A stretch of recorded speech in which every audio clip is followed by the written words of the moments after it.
No, Trump's point is we're a superpower. He said this in the camp. We're a superpower. This should never happen. Like, we should have the best airports.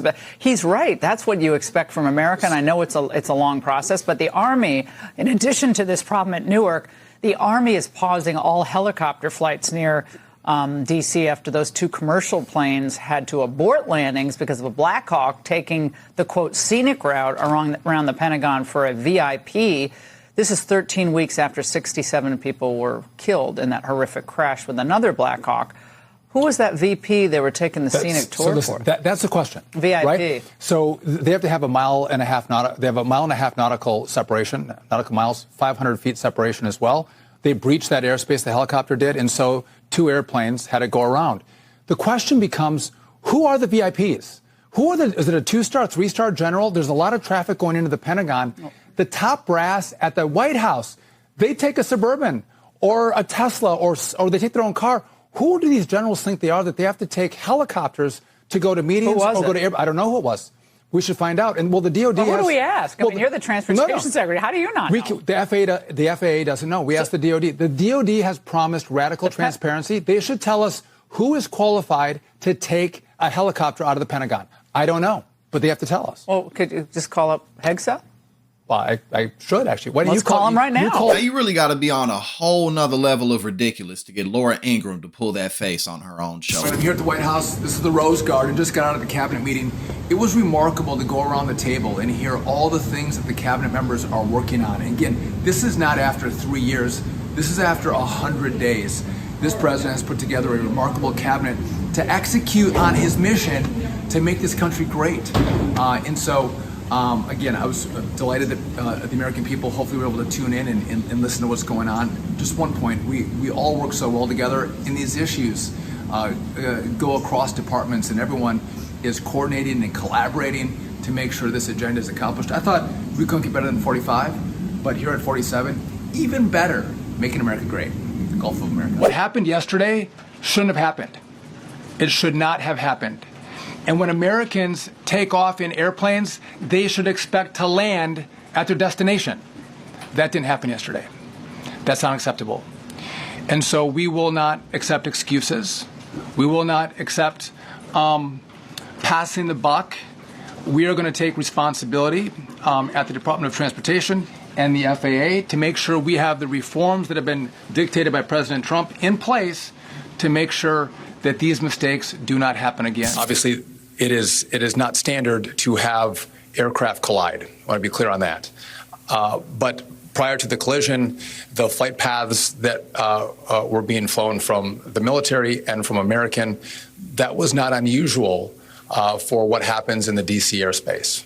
And as this investigation moves forward, we will be able to provide more information to you about the details of that statement. If you want people to take the train, take transit, then make it safe, make it clean, make it beautiful, make it wonderful.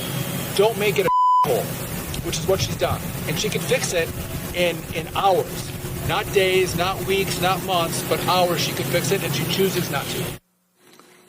Now we've heard President Trump use that kind of language to describe other countries like Haiti. But now his administration seems emboldened to invoke that term when describing places in this country, Trump's own hometown.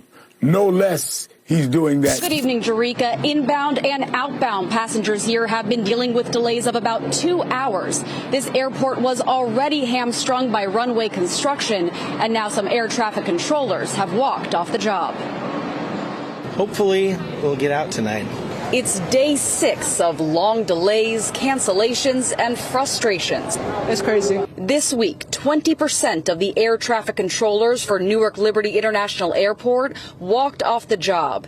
The FAA confirming and one airline official noting equipment failures preceded the job action.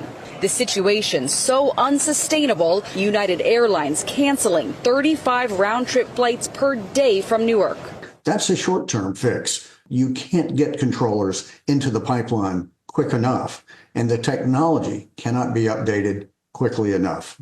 200 miles south in Washington, D.C., an investigation into a new air scare at Reagan National. Delta 1671 is climb maintain 3000, go around 3000. Going around 3000 Delta 1671.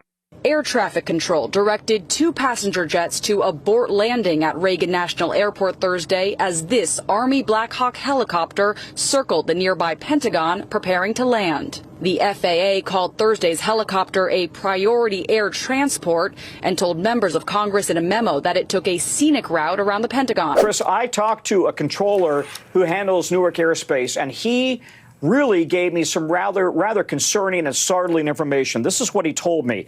He said, it is not safe. It is not a safe situation right now for the flying public, he told me. Really an incredible statement, unsolicited. He just said that to me. And separately, don't fly into Newark, avoid Newark at all costs. This is a significant problem. And as a result, at this very moment, Chris, the Secretary of Transportation, Sean Duffy, is at the TRACOM facility that handles Newark airspace, along with the president of the Air Traffic Controllers Union, trying to reassure the public and reassure controllers that they're working on this. But this is not going to be an easy fix by any means. I honestly and truly believe that Donald Trump is going to end up being the most hated and unpopular president in American history. I mean, we're only several months in, and he's already almost there. After his first 100 days, he's historically unpopular. These people are beyond incompetent. They have absolutely no clue what they're doing. Absolutely no clue. And more dangerous than the incompetence, as I point out a lot of the time, is that Donald Trump doesn't care. He doesn't care about any of this. And at the end of the day, the snake rots from the head down. The fish rots from the head down, or however that saying goes. He's the one who hires all these people. He's the one who has the final say so, and he doesn't give a damn. This is even worse than his last administration. At least in his last administration, he had some people who would tell him no. He had some people who would give him some pushback. But in this one, it's totally different. He's completely off the rails, completely off the hinges. And there's no reason for anybody to expect or even hope that he's going to do better, because we've been dealing with this dude in politics for about a decade now, and nothing has changed. He's only gotten worse. So unfortunately, that's the trajectory that we're still headed down.